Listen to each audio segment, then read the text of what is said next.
This one is for the dark romantasy fans, and I think that's a lot of you at this point. Here's the setup.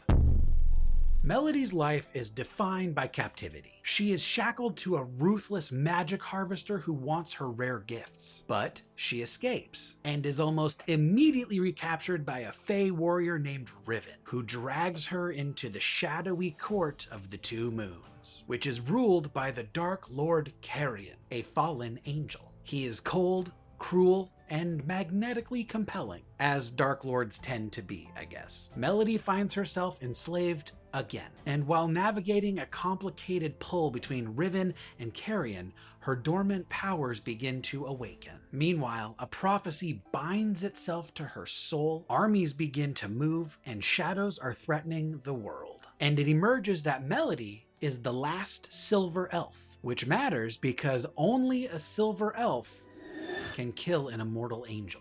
There is a lot happening in this book. If you look at this book on Goodreads or Amazon, it has a lot of strong ratings from people who love it, because this book knows exactly what it is and who it is for, and it delivers for those people. I am not those people. And I knew that going in, so I will go ahead and save you the comments. I am not the intended audience. That being said, here are my thoughts anyways. The tension in this book works mostly. I think there are some very interesting world building elements, and I found the writing to be accessible. And I mean that as a compliment. I don't know when accessibility became a bad thing. The book moves at a somewhat reasonable pace despite being a bit of a chunky boy. Here it is next to Tower of Dawn, for example. However, the pacing felt slow to me overall. The book is really heavy on exposition, and overall I think it's too long. The POV shifts from first to third person and back, and I did not enjoy that at all. And the world building has so many elements layered into it that it starts to feel crowded rather than rich. There's also kind of an uncomfortable question of familiarity. Certain characters remind me, quite specifically, of characters from other books and series that I have read recently or are currently reading, sometimes uncomfortably so. But if you are familiar with the big names in romantasy or romantic-leaning epic fantasy,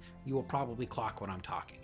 Which brings me to something else that I kept thinking about while I was reading this. When a book leans this heavily into recognizable tropes and touch points, and this book is practically shouting its influences from the rooftop, do we begin to flirt with books like this becoming more about form than function? I think it's something to think about. Genre fiction is enormously popular right now, especially romantasy and dark romance and romantic-leaning epic fantasy, as evidenced by you seeing this video. So if that is your corner of fantasy, or the book internet, or if you want to ease into fantasy without the considerable adjustment of picking up a Sanderson novel for the first time, I think Kingdom of the Two Moons is a reasonable place to start. The world has urban elements that soften the entry point, and I think this book earns its audience's affection honestly, just not mine. Kingdom of the Two Moons.